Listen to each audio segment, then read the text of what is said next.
What's going on, guys? It's Nick here, back with another video. Not the worst week we've had for waivers yet, but certainly not the best. I don't think anyone is worth a number one claim, but I definitely want to go over some of these running backs because I think there are a few that are definitely worth going after this week. So, start with the running backs. First one up, Tank Bigsby.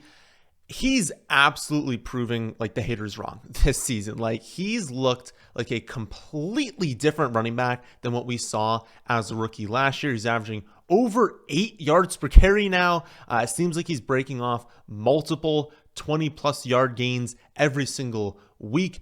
ETN honestly isn't playing that bad. Is he playing worse than Tank? Well, of course, because it seems like every running back in the NFL is playing worse than Tank. But ETN has not been bad. He's looked pretty solid as running back, but this is now 4 consecutive weeks where ETN is losing snaps, and now Tank has 42 more rushing yards than Travis Etienne, despite 19 fewer rush attempts. Now, Tank isn't going to finish the season with 9 yards per carry. Obviously, he's getting lucky with some of these long runs, but it feels kind of similar to like a Bucky Irving situation where the coaches kind of have no choice but to give Tank Bigsby more touches, because when a dude's just ripping off 20-yard gains every other play, it's like, how do you not continue to give him the ball? He's earned more touches because of how he's played. Now, the Jaguars are at the Bears in week 6. I highly doubt that, unless we get a report, which I am not expecting. Like,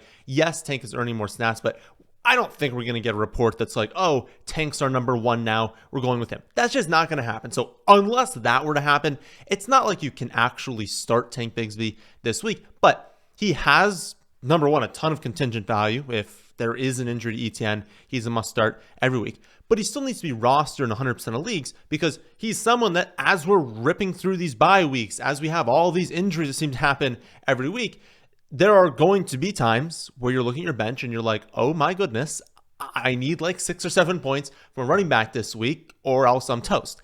And Tank will be someone who, if he keeps playing like this, is going to get 10 or 12 touches every game moving forward. And that would be super valuable in fantasy. So yeah, he has to be rostered 100% leagues. I think he's for sure the top running back claim. I think behind him, it's Tyrone Tracy Jr. I'll admit, I was skeptical of Tracy Jr. this summer.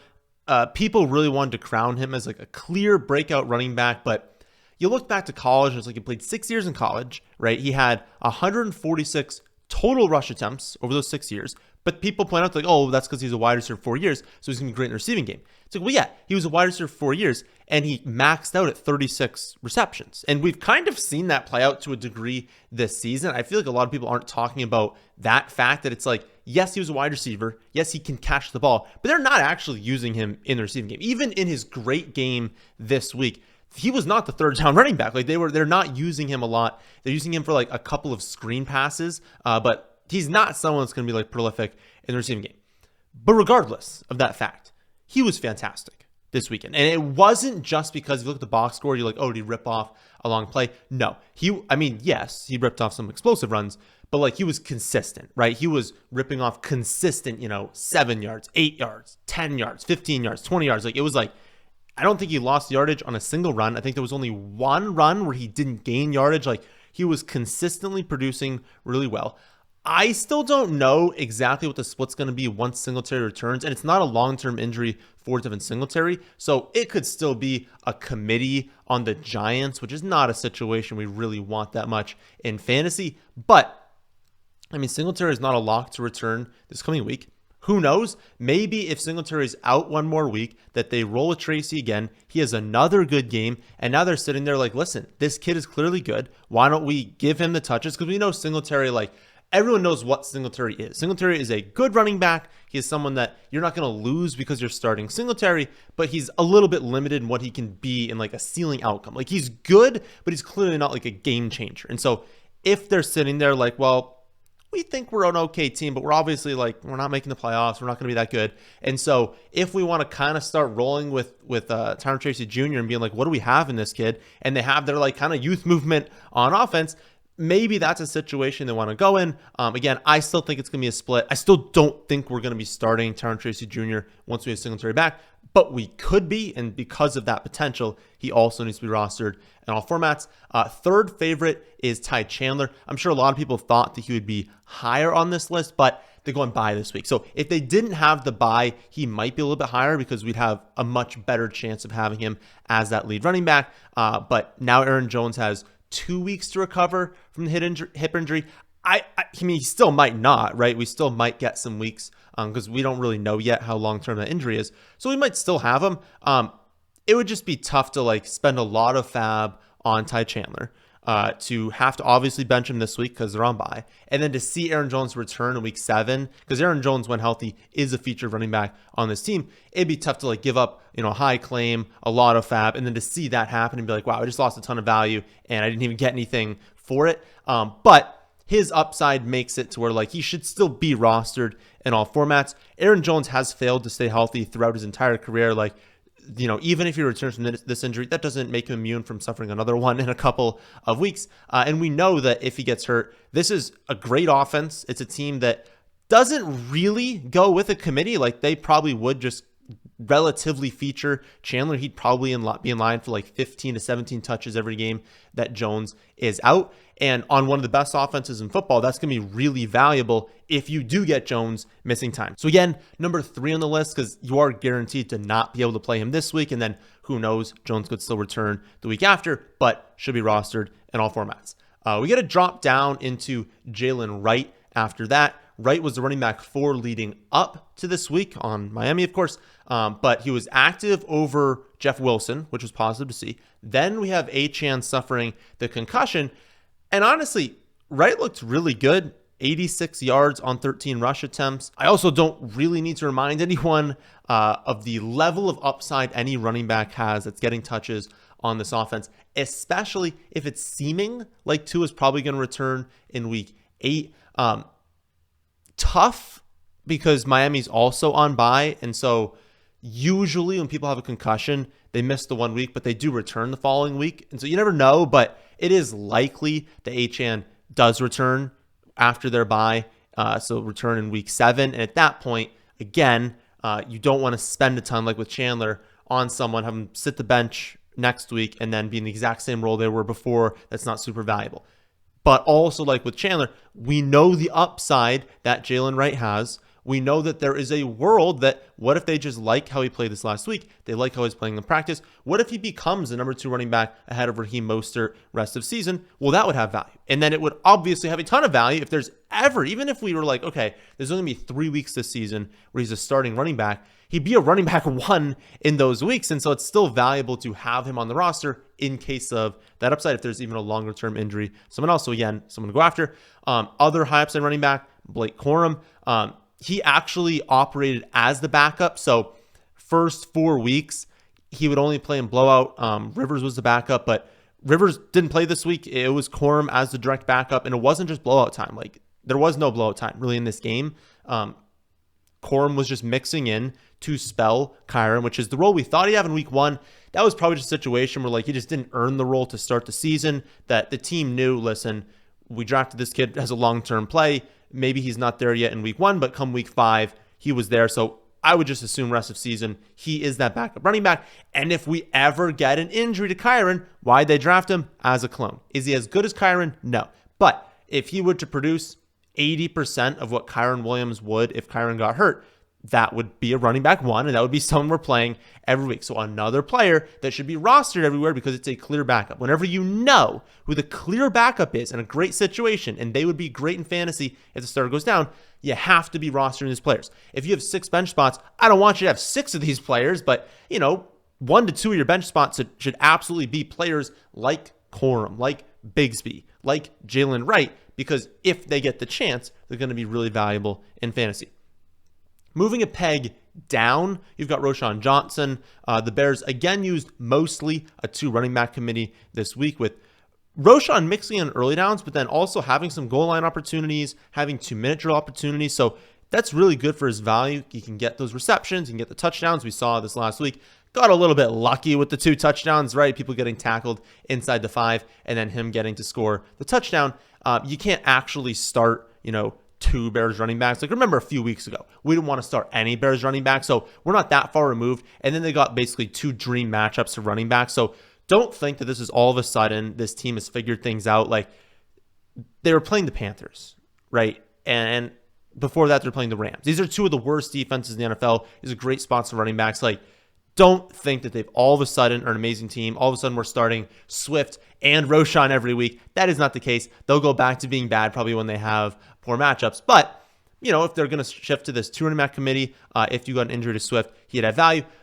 He's a peg down, though, because, again, offense isn't as good. And then also, they would just activate or play more Herbert. So if Swift got hurt, you don't have Roschon as a feature running back. You would have Khalil Herbert mixing in. So the upside there makes it so that, like, on an average outcome, if, like, none of these guys became a starter, Roschon probably scores more this season than Blake Corum and Jaylen Wright. But the ceiling case for Corum and Wright is why I would prefer to stash those 2 instead of Roschon. But all are still fine stashes overall.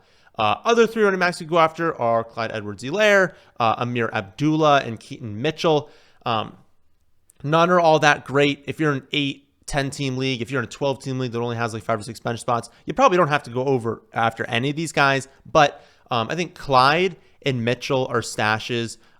If you want to take a shot on maybe Clyde returns in a week or 2 and they want to go with him over Steele or over Hunt, and he's mixing in for 8 touches every week, and you think that has value in Kansas City. And then Mitchell, if you want to stash him, he should be healthy and maybe playing in a month or so as the backup running back to Derrick Henry. Maybe that has some value. Then Abdullah honestly looked better than Madison this last week. But it's a short-term play in deeper formats and not one you can even trust because they'll still use Madison. Dylan Lobb could be activated and used. I think he was activated this last week, but it wasn't really used. He could be used in the future. Zamir White will return at some point. Like, not great, but these guys are available in pretty much every league. And so if you needed someone, you go there.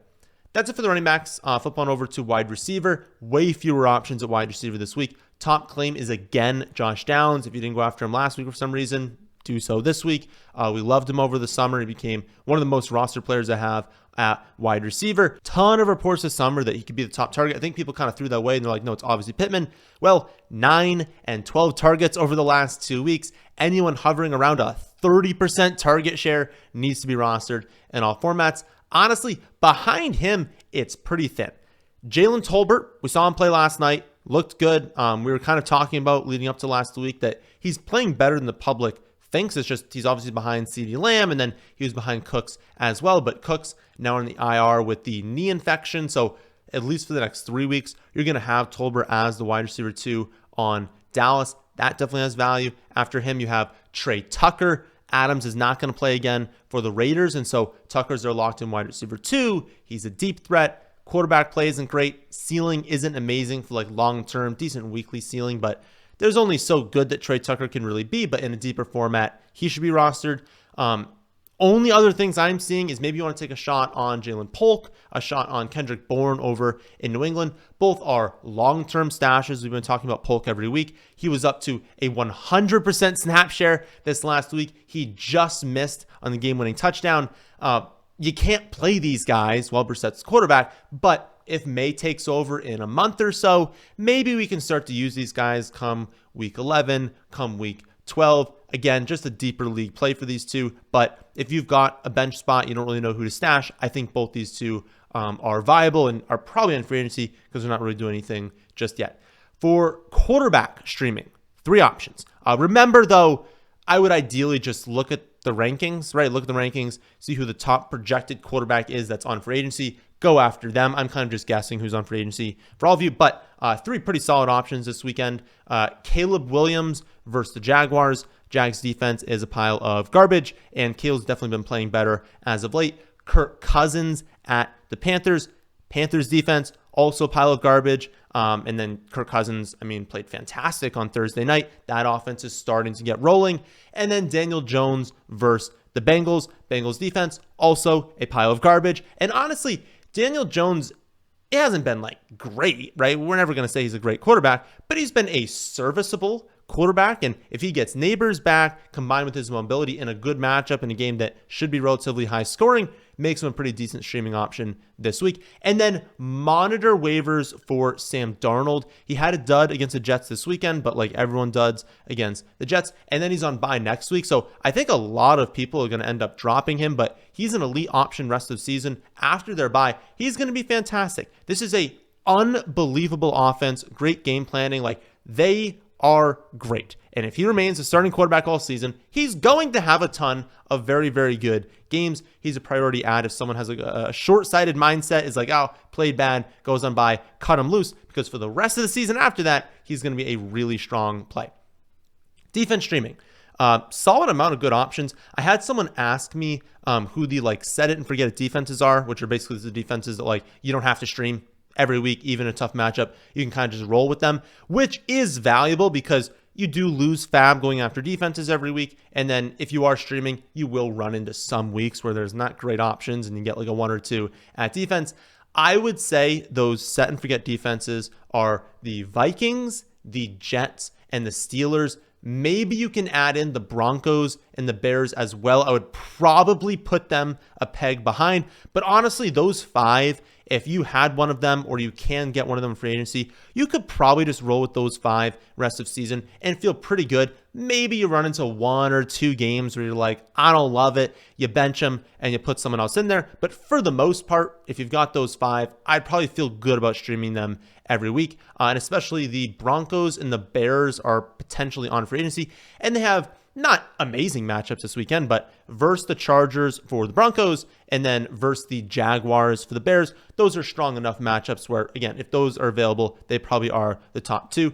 After those 5, streaming this week, still have some okay options. You've got the Eagles versus the Browns. The Eagles defense is actually pretty bad, so you're not adding it because of that, but they're coming off bye. That helps, and Deshaun Watson's been like historically bad this season. Like, he's been like the worst quarterback in Browns football history, which is pathetic. He can't be the worst quarterback in Browns football history. He's 31st out of 32 quarterbacks in EPA per dropback, and then the Browns are allowing pressure at the 4th highest rate in the league. Cleveland is basically just a must-stream matchup. Like, if you've got any defense, even a bad one, going against Cleveland, stream that defense. Another option is the Texans at the Patriots. Brissett is the 3rd worst quarterback in EPA per dropback, and he's seen 4.1% more pressure than any other quarterback. It's not all on Brissett, right? Like, obviously, EPA is also kind of a team stat a little bit. It's not just a quarterback stat. Like, there's only so much Brissett can do if literally half of dropbacks he's seeing pressure. His receivers are getting open more than last year, but still not getting open that much. And it's not great, right? Obviously. But that's why we stream defenses against them. So still road matchup, but it's terrible news if you've got a quarterback facing 4.1% more pressure than any other quarterback, going up against a defense that has forced the most quarterback pressure in the league, and that is the Texans. So Texans a great streaming option this week. Then you've also got this Titans versus Colts game. Either side for streaming defense. The Titans defense has allowed the 5th lowest EPA per play overall. And then they've also allowed the lowest time to throw of any defense. So they're an underrated defense. They're coming off bye. They're playing it at home, and they're playing against an offense that's good, but will certainly make mistakes. And then on the flip side, you've got the Colts defense at the Titans. Will Levis is the only quarterback that's been worse than Deshaun Watson, EPA per dropback. I don't know who the starting quarterback is going to be this weekend.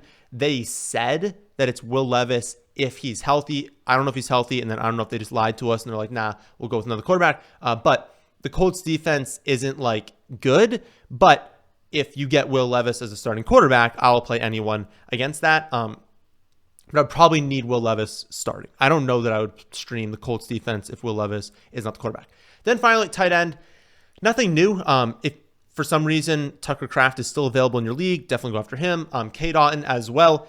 A little bit of a lower end game this last week, but such is life at tight end. 95% of snaps. I think he played 100% of snaps this last week. Like, K. Dotton's running more routes than any other tight end in the league, averaging 7 targets per game over the last 3 weeks. Again, no real ceiling for K. Dotton, but for most people, especially in like a 12-team league, if you've got a tight end playing every snap, running every pass route, getting, 5, 6, 7, 8 looks every game, I'll take it, right? Like that's just enough production where you're like, sure, I'll throw that in the starting lineup and be fine. So if you want him, but then again, Tucker Kraft is still the number one if you go after. And then if you want a super deep sleeper, I just got him in my Dynasty League this last week.